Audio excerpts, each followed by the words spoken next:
The idea of what we're doing right now is to take our lives, whatever is happening in our lives,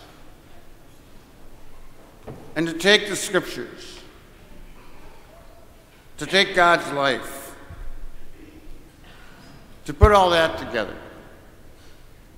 We might start with the scriptures, we might start with something in our life, whatever, we put it all together. Now, I know there's an event this evening. We've got some ninth graders here. Is that when you're going to be doing homework tonight? Probably not. Yeah. Or maybe late. Okay. Thanks for being here and helping. Have some symbols here. They're purely symbols. Some salt. A light. The gospel.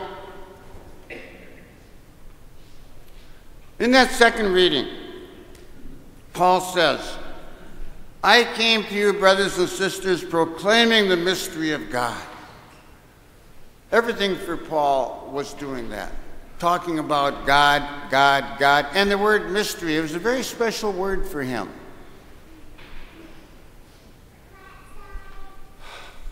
God's life in us.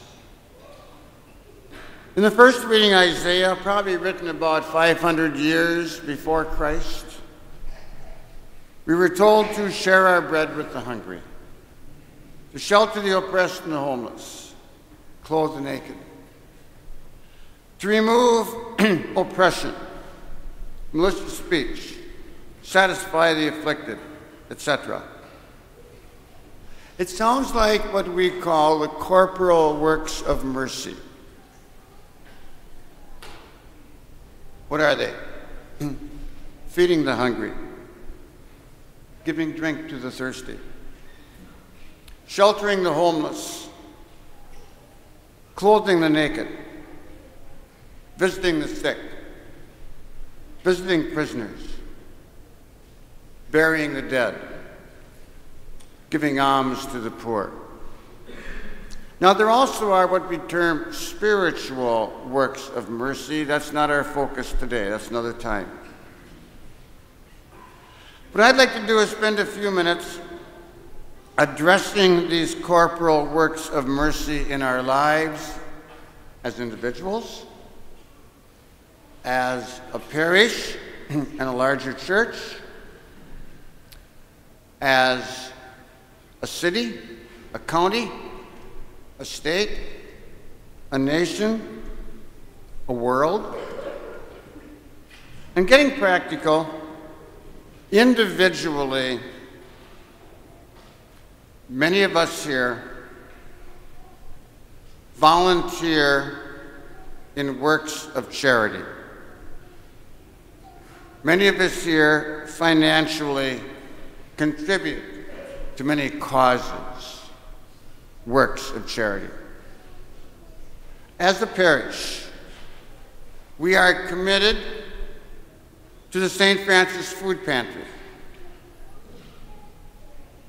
the Eau Claire Interfaith Hospitality Network, also referred to as Beacon House for the homeless, Community Table, where a hot meal is served once a day. Others volunteer at Dove. There's the Chippewa Valley Free Clinic, which we support. You can't do volunteering there unless you're specialized, but we're part of it, and more. Now, St. Francis Food Pantry, the Community Table, the Beacon House, all began as ecumenical projects. Other groups, other nonprofit groups, other business groups, others have more recently joined in, and that's fine. Right now, there's the Homeless Commission meeting in the Eau Claire area to see how we do more about homeless, and I'm very supportive of that. And Catholic Charities is one of those who's, in a quote, at the table. Now, a big distinction. Most but not all of what I've mentioned so far has got to do with charity. But it's also the area of justice. Charity is the immediate help of people in need, and we do pretty good at that, most of us. Justice is concerned more with changing the laws, making sure the laws are followed. Justice is much more work.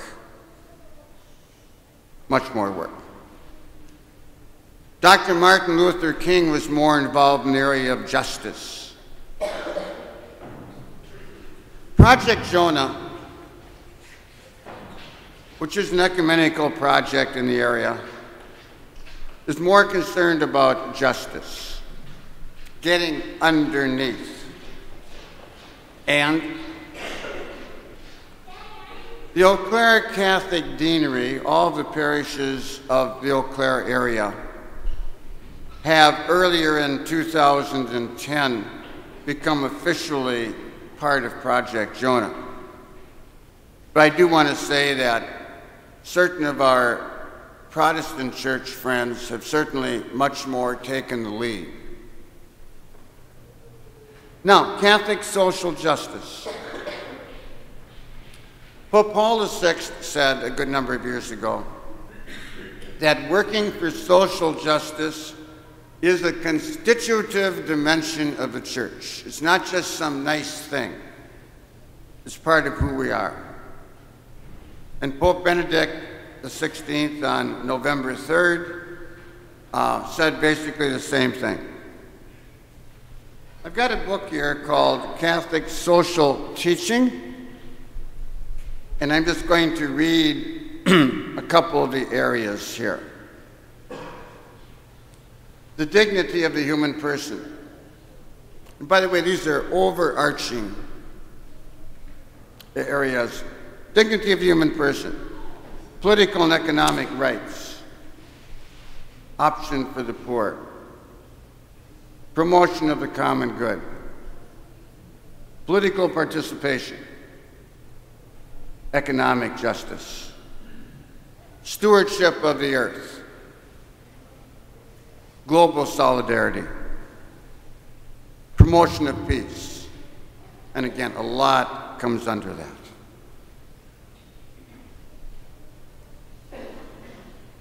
United States Conference of Catholic Bishops has a Department of Justice and Peace and Human Development, which attempts to influence the laws of our country to put our doctrine into practice.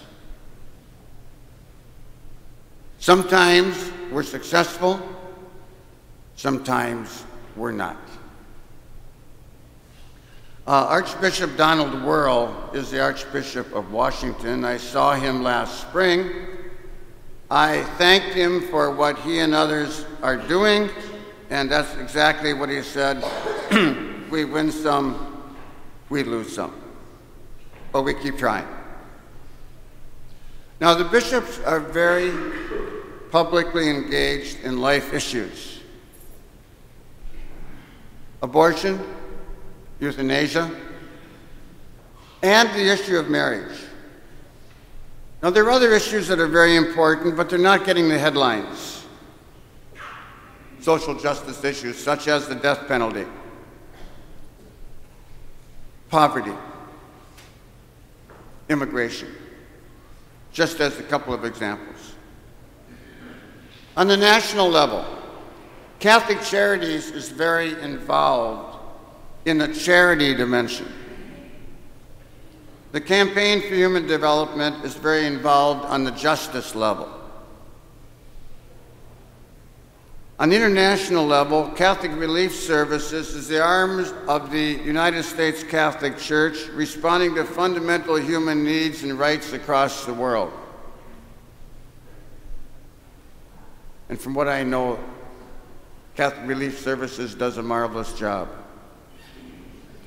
On the diocesan level, The Office of Social Concerns is both the arm of the bishop and as well as our office. Now, there was a time when we had about 12 collections each year, and they were for various of these items, such as Catholic Charities, such as Catholic Relief Services, Campaign for Human Development. All of these are now together as part of the Diocesan Annual Appeal. They've been together for about 13, 14 years. Now, conclude with two things, maybe three. The Catholic Church is well recognized across the world by other religions and those of no religious faith at all as a significant player in national, international human rights. But there's a long ways to go to be fully the salt of the earth and the light of the world. And we need more reflection, more action as individuals and as a parish, as we put into practice these corporal works of mercy. And we're here today to pray about that. Amen. Hallelujah, and God bless.